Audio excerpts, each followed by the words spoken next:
Welcome! Today is our first day of 4 days of lectures for Bard at Blount, and we have Amanda Carr-Wilcoxson here to talk about the history of who Henry V was. So each of these days we're going to focus on a different aspect of the play. Today it is the man behind all of that information. Tomorrow we're going to have Dr. Rivers doing a rhetorical analysis of one of the most famous speeches in all of Shakespeare. If you've ever heard the expression band of brothers, this is where it came from. And yeah, if you've ever watched that old movie Independence Day, they pretty much lifted the entire speech to really get everybody excited to fight the aliens.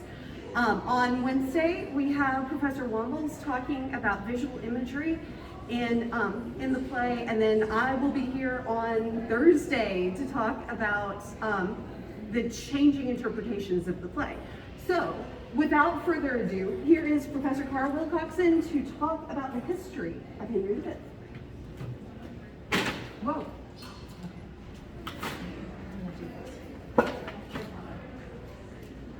Hello. So 90% of my lecture was just introducing the Bard at Blount. You've taken away the wind from my sail. I'm just kidding. So welcome. This is our, eighth annual Bard at Blount. And so we're excited to offer a new selection to you guys. And we always do this history, English kind of partnership. And so my goal is to set the stage historically.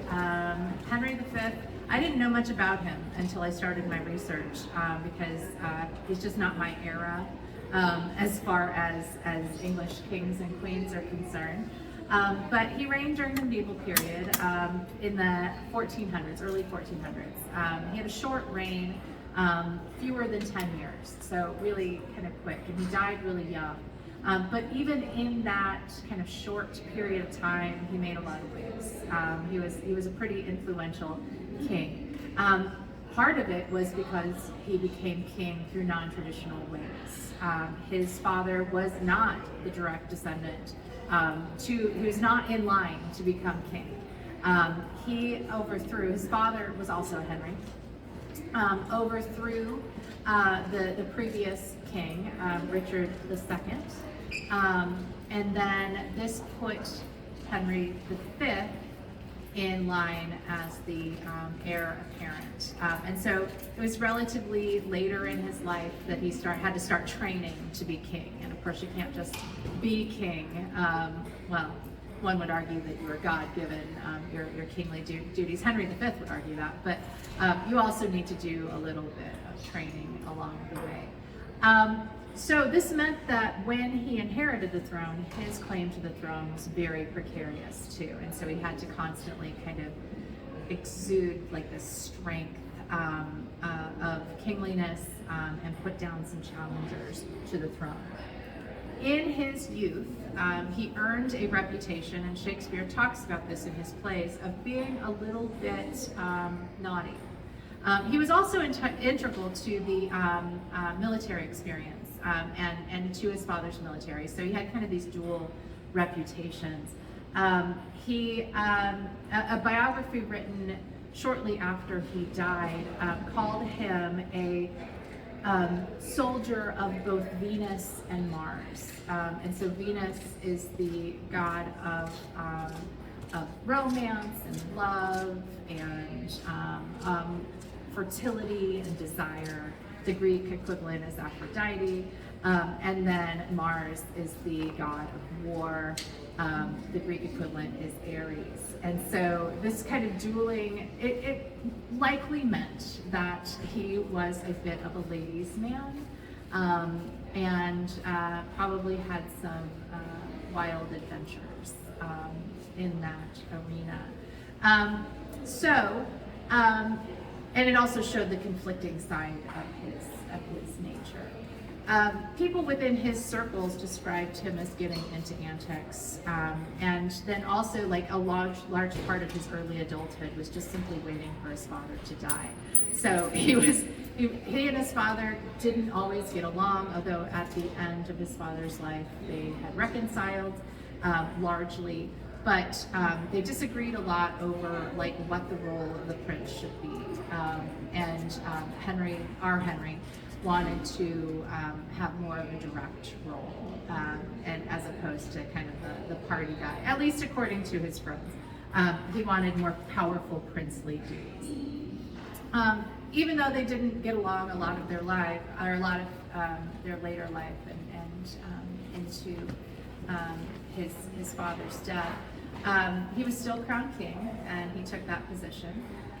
His father's death was relatively sudden, and so whenever you have kind of an unexpected death, especially with a continuous link to the throne, that's going to lead to people challenging the successor, and that's exactly what happens. Henry dispatched his challengers with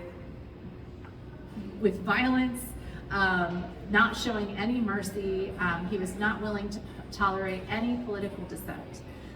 He gained a reputation of lacking warmth, of being very ruthless. What's really interesting is during the medieval period, good kings were nice.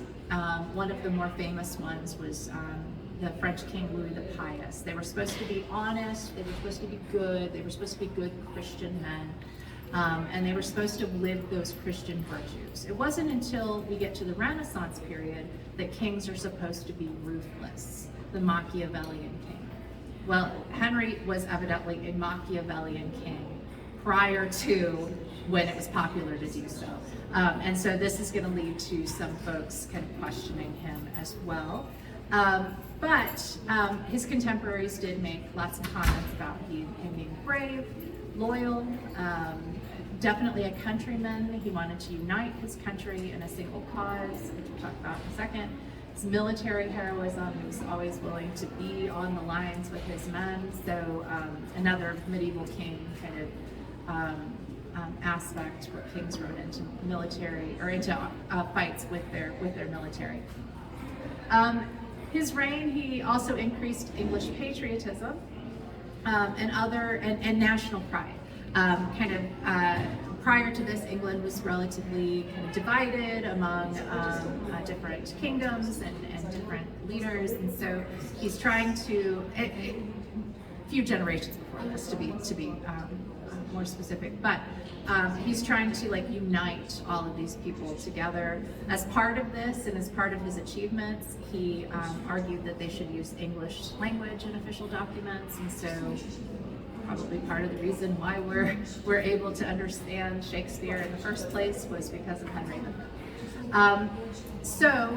And then what helped really win the hearts and minds of the English people were his military victories, particularly those over their historical enemies, the French. If you know anything about history, you know that the British and the French don't like each other. They hadn't since at least 1066, and so we are about 400 years since that chief rivalry started. And so if you are English, you're going to pick on the French, and if you are French, you're going to pick on the English. And so if he's wanting to unify his people together, he's going to pick on the French and get everybody to be on his side for that. Among his goals as king was his desire to assert more authority over French territory, something that the English claimed was their historic right. And so they wanted to gain more control over property in France. Historian Trevor Royal, who wrote Lancaster Against York, The War of the Roses, and the Foundation of Modern Britain, said that the king believed that he was divinely ordained. And this comes he's a little bit ahead of his time for that as well, but that God made him king, and he needed to carry out God's work. And God's work to Henry was securing England's place in history. And so again, if you're going to do that and you're English, you're going to pick on the French. And so that's what he does.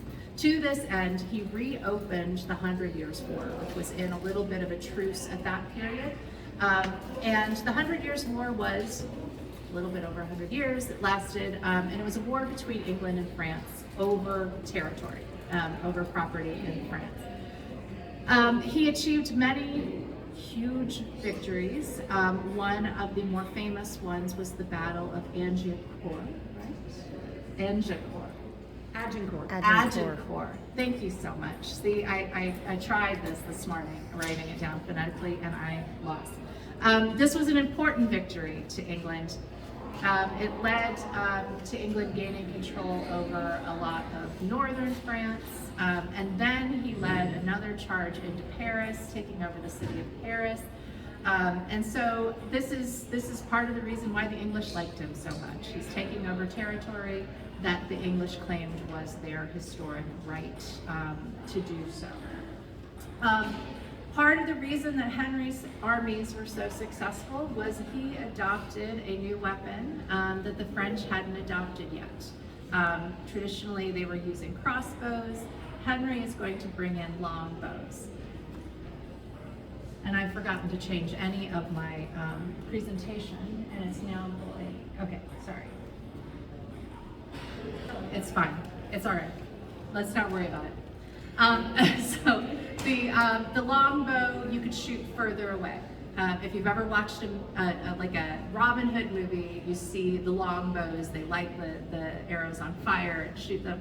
I'm thinking of like Robin Hood Men in Tights, the first scene where they're burning down the village, but you can shoot the longbow further away. And so England adopted the technology, essentially the atomic bomb of their era. I always tell my students, whoever's got the proverbial atomic bomb of their era is going to win that battle. And so in this case, this was that atomic bomb. According to accounts, the battles were slaughter. It was just death after death. People would fall down, they couldn't get back up. They'd get more dead or more wounded on top of them, and they would just suffocate in the mud. And so it would have been a really brutal battle to witness, for sure. This also leads to one of the theories behind why we use our middle fingers when we want to be rude with somebody. So the longbows required you to pull back with these two fingers.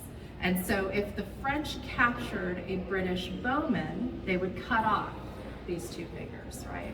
And so according to tradition, and at least we think that the gesture came from it, at the beginning of battles, the British would do the backwards peace sign to show that they still had their fingers so that they could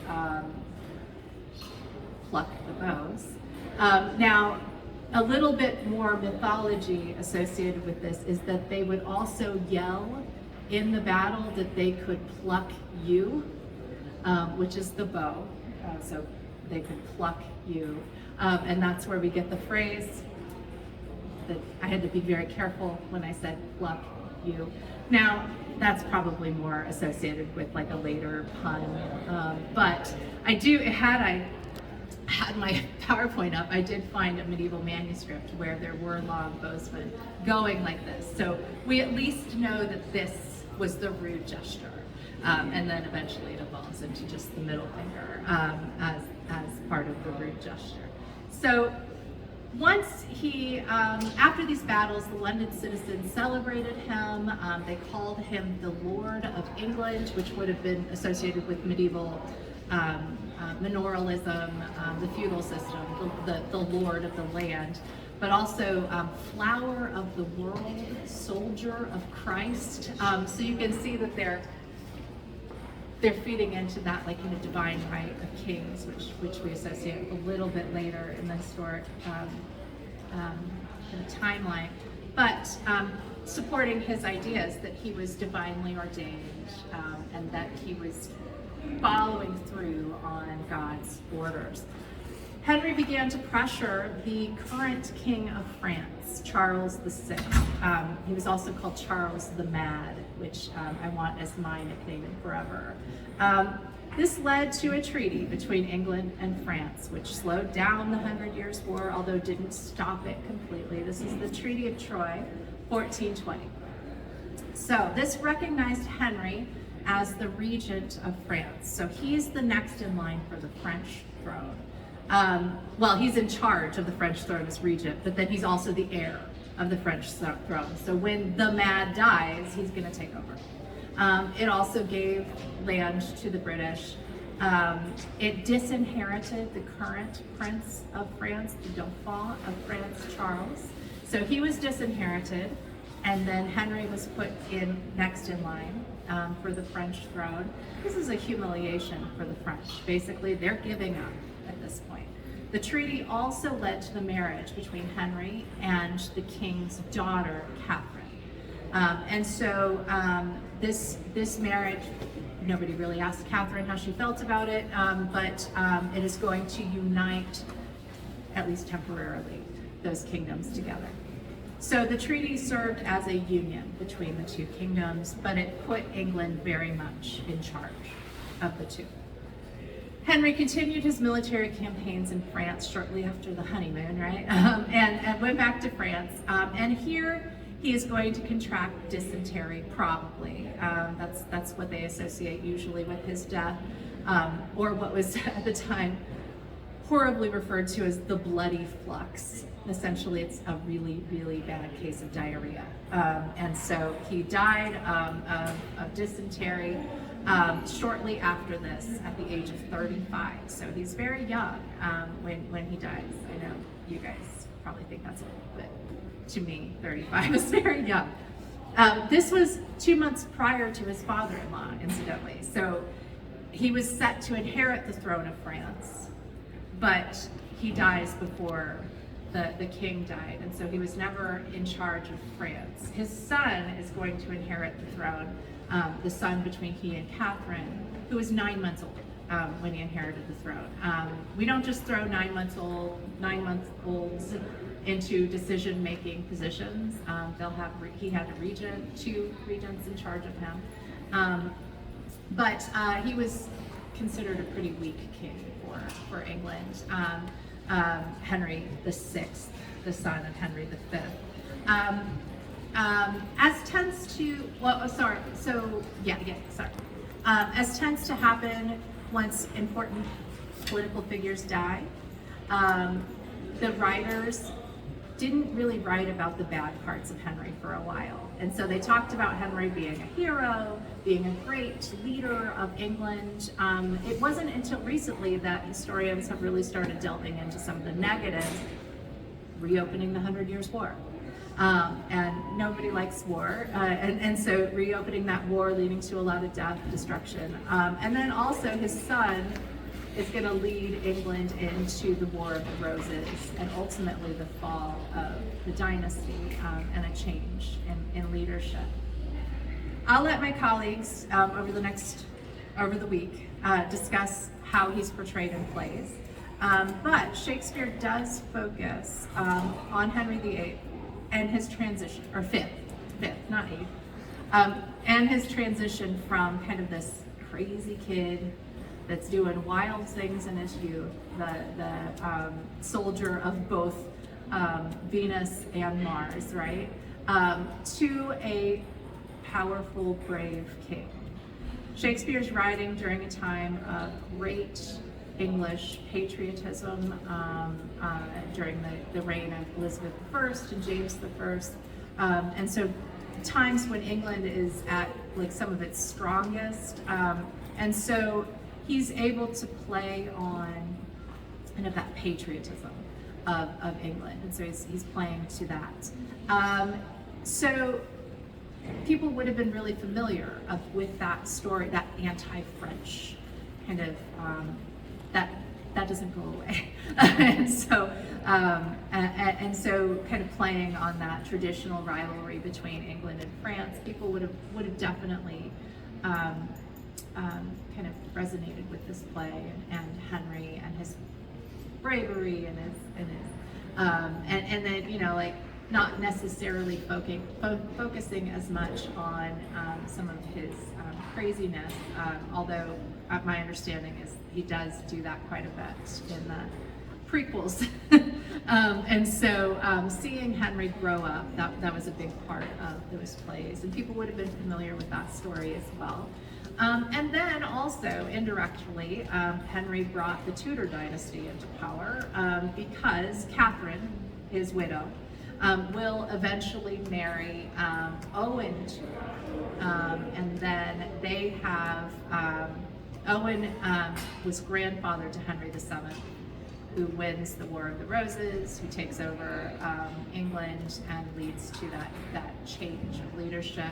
And Elizabeth was part of that line. So I always think of Shakespeare as writing mostly for Elizabeth, right? And trying to make her happy. And so kind of playing on the heroism of England, but also on kind of great-great-grandfather, not really, because of course he had nothing biologically to do with the Tudors, but still kind of that historical connection as well.